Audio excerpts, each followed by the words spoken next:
Hi guys, welcome down to Empire of Enthusiasts. We are the internet's finest nerd debrief. We've got a great episode for you this week. It's all about the internet and is it ruining fandom?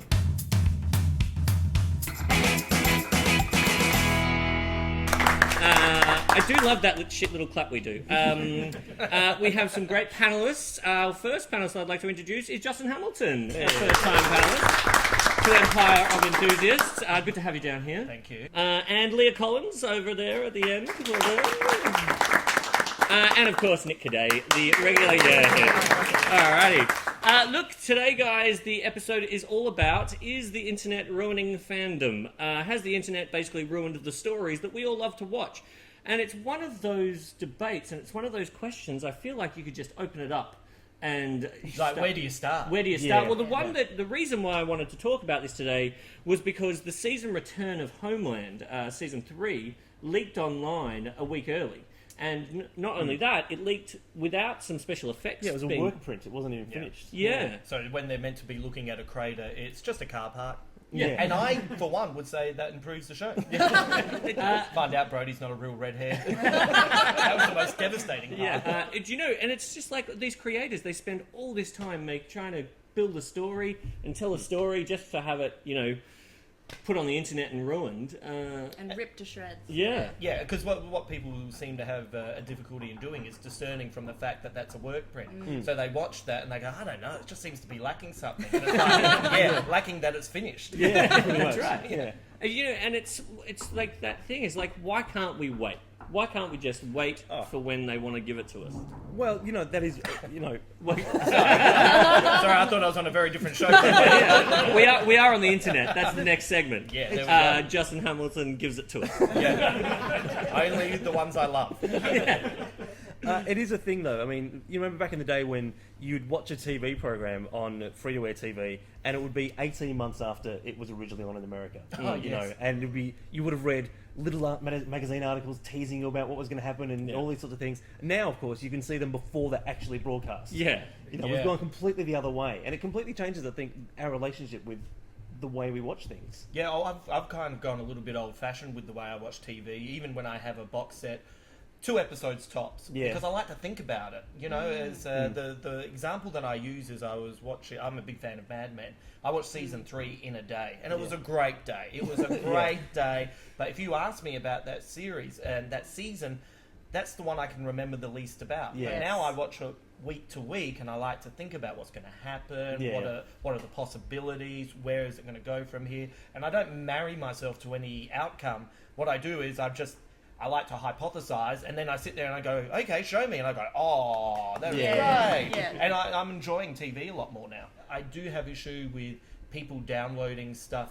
I have downloaded stuff, g'day, courts, but only stuff that I know I'm going to buy. Yeah. It's because, I do think you should be paying the creators. Well, look, while we're on the subject of piracy, Game of Thrones is the most pirated TV show, on the internet. Breaking Bad was getting up there as well. I think the first episode of the latest half of the season, Breaking Bad, we were number 1. Yeah. Australia! Yeah. And Melbourne specifically. Right. So it's going to be good, because once Tony Abbott kicks in, we won't be able to do it, because our end is going to be shit house. Yeah.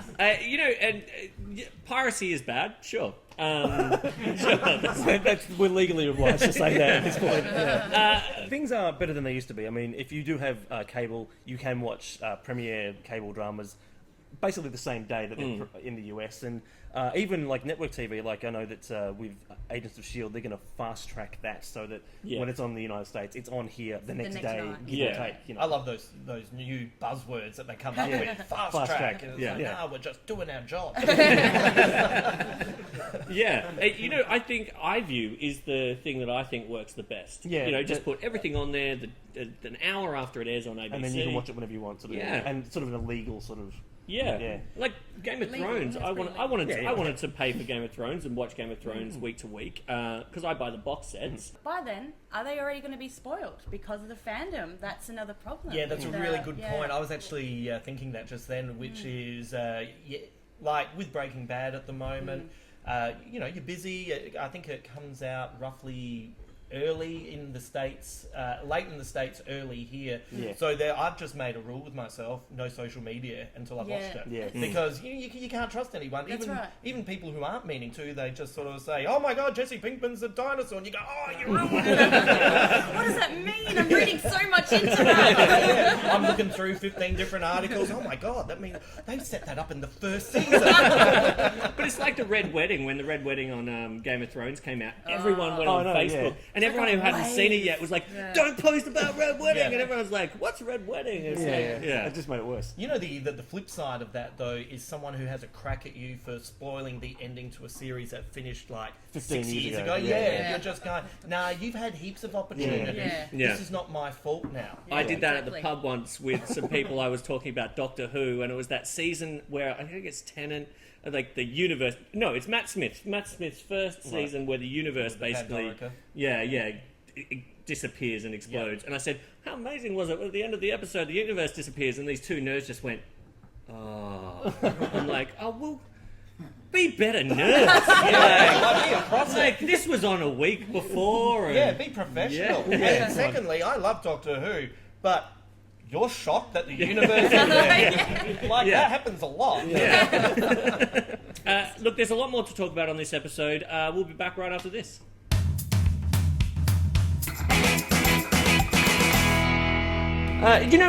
There's another point that got made earlier, and I'm going to put it up just now, and it's all about the positive side to fandom. Like, this episode's all been about, is the internet ruining this, or, overreactions and things like that. But actually, we have a very good point of view right here. Well, we were just talking about being a bit more positive about fandom and what a wonderful thing the internet's been to get people together to talk about stuff. How we were all sitting at home. I didn't know anyone who liked Doctor Who when I was growing up. I had no one to talk to about it at school, or Monty Python, or all the things I was really keen on. And the internet has given us a place where we can talk about, when we can watch an episode and get right online and talk to people about it, like, straight away. And we were also just talking about there are shows, like maybe Doctor Who wouldn't have come back without the internet. And The reboot wouldn't have happened without support from the internet, basically. And Futurama, and there's been other shows that have come back because of the internet and because of fans being able to come together and say, we want this.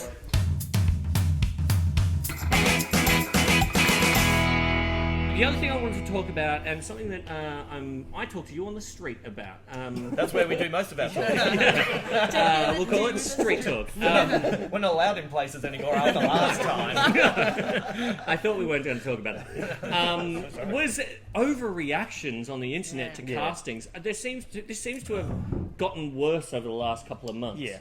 Well, 4 episodes ago we talked Batman and Affleck, and we talked about that sort of only like 24 hours after it occurred. Yeah. But the waves of nerd rage. Yeah, we had our own overreaction, so we're not immune to this. We're fans too, so we do it as well. But I think it's just the vitriol that really bugs me. The same day that Syria gassed a lot of people, and social media is a great platform to make change in the world. And what did the world do? Signed a petition to say we don't want Ben Affleck. And that is disappointing. That's when you can honestly say, as human beings, we failed. Yeah. Like we just failed at just living.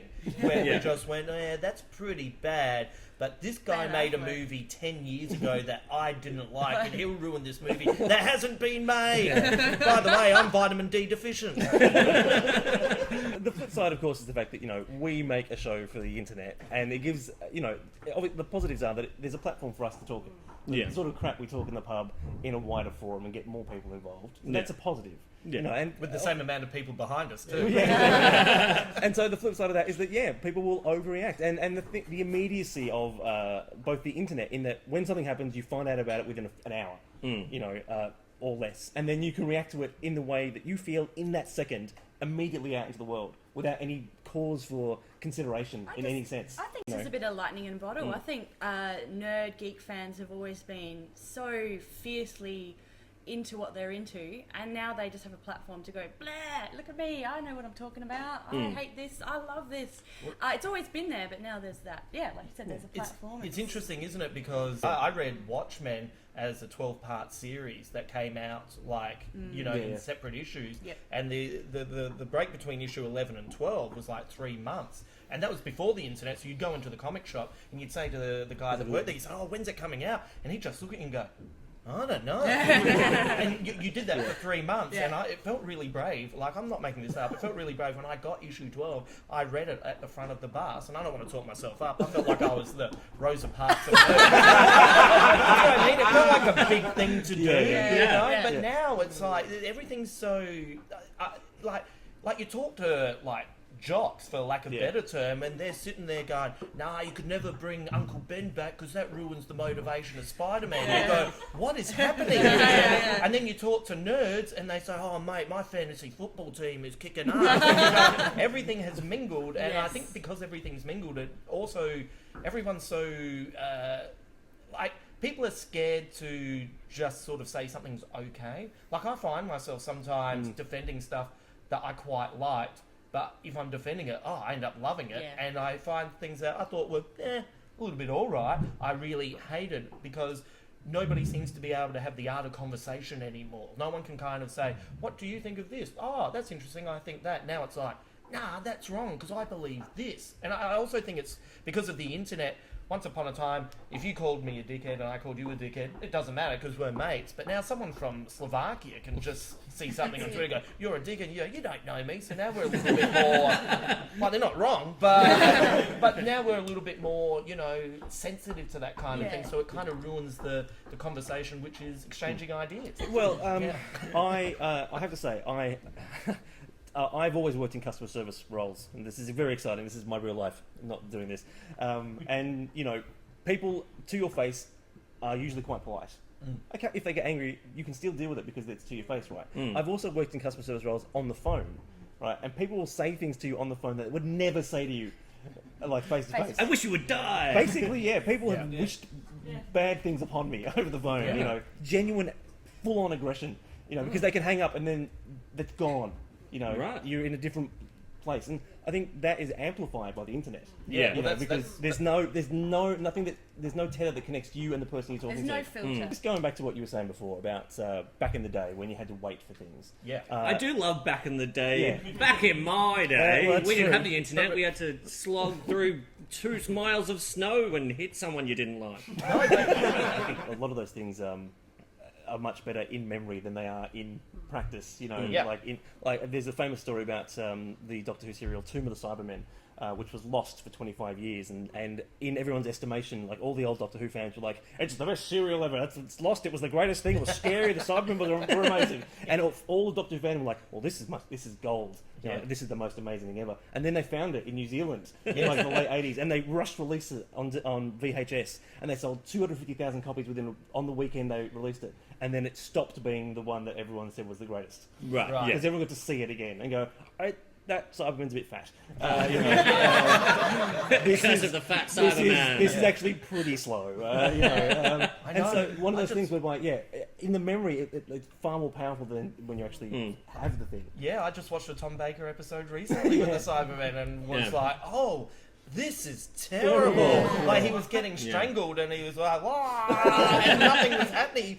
And it was like, I'm going to stop watching this because this did scare me as a kid and I did love it. Oh, here we go. I will just briefly jump in. I was going to say, you take that back about Tom Baker, but again, I haven't rewatched that as an adult, so I only saw that as a kid. Okay. We have someone who has seen it as an adult. Come and sit in the in the talking chair. Unless you agree. I watched it just last week. You watched it just last week? It was great. No, but being objective, with things that are made well, and that, it wasn't. You know what I mean? It was terrible. It was there were good memories. I was looking at the scarf, and Sarah Jane was there, who I still love to this day. And cool. She's a feisty reporter. Yeah, right. But you know what we're talking about. What we're talking about is better than what we watched. But I like the hokiness of it. I enjoy the fact that the Cybermen are very lumbering. Yeah. And, they're not very fast, and you could probably outrun them. Right. And they're strangling when they But hit that you. still fits in with me saying it's not very good. Yeah. I think it's one of the Dalek episodes where, for some reason, you will all seen it, where Tom Baker's doing hop, skip, and jump down the, and then as he goes past the camera goes. Wobble. Now you can't objectively say that's good. I enjoyed it. I called my flatmate down. I said, "Watch this." We watched it about 7 times in a row and loved it, but it wasn't good. I had the same thing the other day. We watched the robot episode, the regeneration of Tom Baker, and there's a bit where the robot's picking up dolls and throwing them, and I was like, "Nick, rewind that! I want to see that again because it's amazingly bad." While we're on this. While we're on the subject of TV shows that had weird things in them, I was rewatching the Next Generation Star Trek Blu-rays. I'm up to season 3. Yes. And near the start of the season, there's an episode where Counselor Troy is standing next to Picard, and she has the most epic version of Camel Toe you have, and it's just It was like... the first known use of 3D on TV. If you want to go online to our Facebook page, there's an image there that you can peruse at your own pleasure. Well, look, I think that's all we've got time for this episode of Empire of Enthusiasts. I'd very much like to thank our audience for being here today. Thank you very much, guys. I'd like to thank our panelists, Leah Collins. Well thank you done, very much. Nelly, on Camel Toe. We will end every episode on Camel Toe. We have Nick Caddaye. Thank you very much for coming down. And of course, first timer Justin Hamilton. Thanks a lot. Sorry for upsetting any Tom Baker fans. Any Tom Baker hate mail, please send to Justin Hamilton Yeah, care of. at hehatestombaker.com. Thank you very much for watching, and we'll see you next week.